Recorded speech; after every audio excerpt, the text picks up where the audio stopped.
Assalamualaikum warahmatullahi wabarakatuh. Perkenalkan, nama saya Nabila Riyadi, NIM 19061111716, Prodi Teknologi Hasil Pertanian kelas D, Universitas Riau.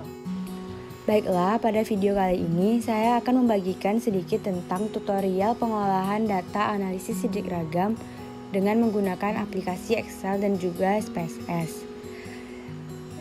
Ini adalah data yang akan kita gunakan. Penelitian ini dilakukan dengan metode rancangan acak lengkap. Faktor yang digunakan yaitu pengaruh penambahan sabut kelapa dengan konsentrasi yang berbeda terhadap waktu tumbuh tanaman jamur tiram. Terdapat 5 taraf perlakuan dengan perulangan, sehingga keseluruhan terdapat 20 backlog media pertumbuhan jamur tiram.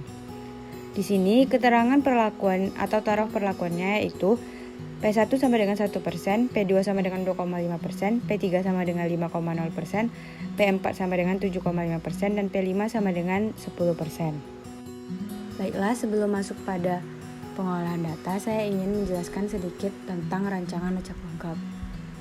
Rancangan acak lengkap adalah suatu percobaan yang dirancang dengan hanya melibatkan satu faktor dan beberapa taraf perlakuan.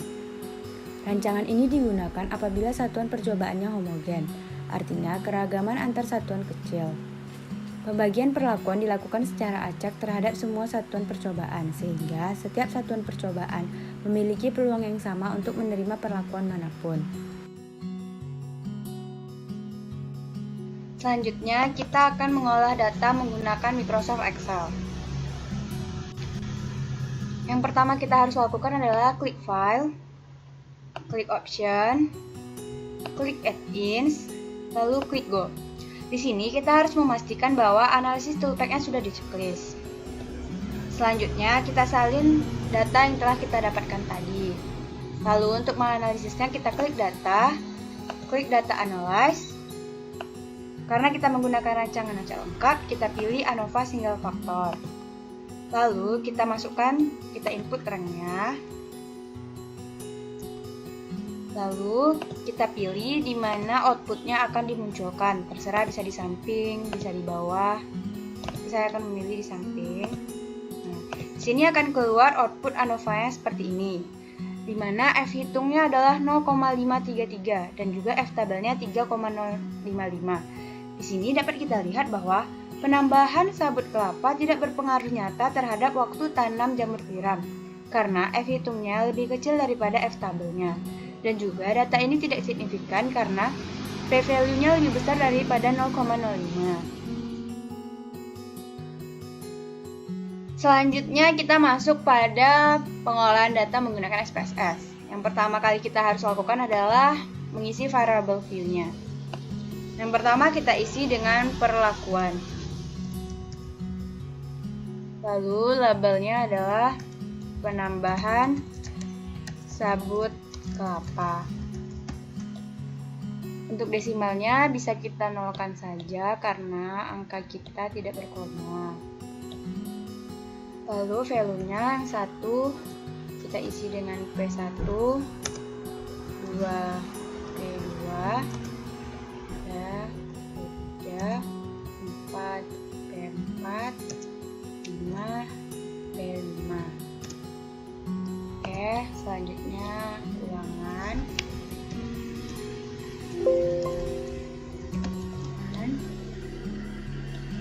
Lalu untuk hasilnya kita isi waktu tanam.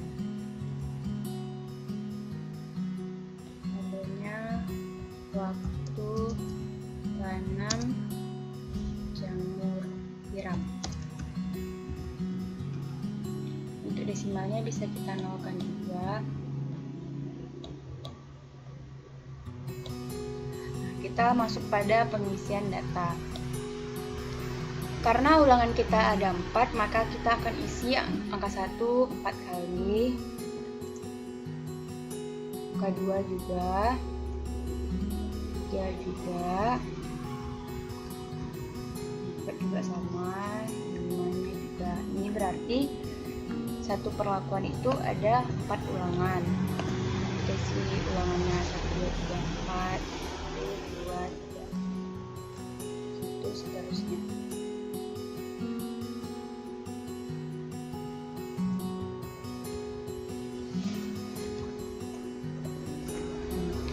Setelah itu kita isi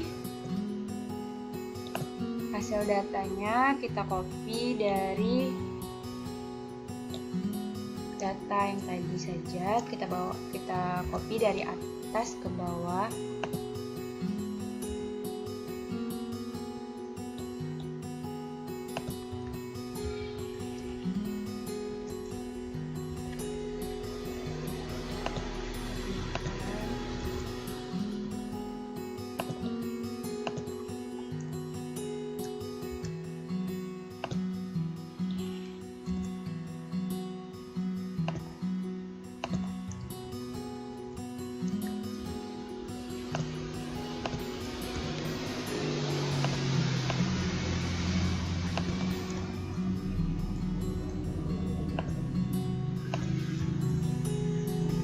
Setelah datanya kita pindahkan, kita akan menganalisis, yaitu klik Analyze, General Linear Model, lalu Univariate.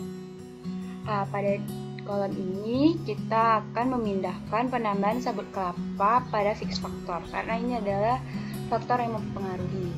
Dan waktu tanam jamur tiram kita pindahkan pada dependent variable, karena ini adalah yang dipengaruhi. Lalu klik OK. Maka akan keluar output seperti ini. Di sini dapat kita lihat bahwa F hitungnya sama seperti data yang telah kita analisis menggunakan Excel, yaitu 0,533. Lebih kecil daripada F tabel. Dan juga signifikansinya, datanya tidak signifikan karena lebih besar daripada 0,05.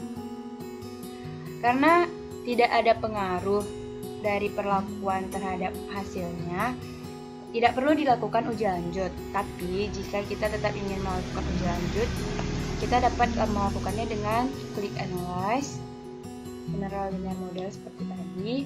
Lalu kita pilih di post hoc, pindahkan yang mempengaruhinya, lalu kita klik menggunakan buncan, lalu continue.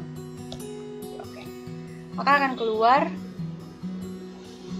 data uji lanjutnya. Di sini dapat terlihat bahwa subsetnya hanya satu dan datanya terletak pada subset yang sama semuanya. Ini menandakan bahwa antar perlakuannya tidak berbeda nyata. Karena juga tadi tidak ada pengaruh dari perlakuan pada waktu tanam jamur tiram tadi. Sehingga antar perlakuannya juga tidak berbeda nyata. Tutorial pengolahan data menggunakan Excel dan SPSS telah selesai. Selanjutnya, saya ingin memberikan kesan dan pesan kepada kakak asisten praktikum rancangan percobaan.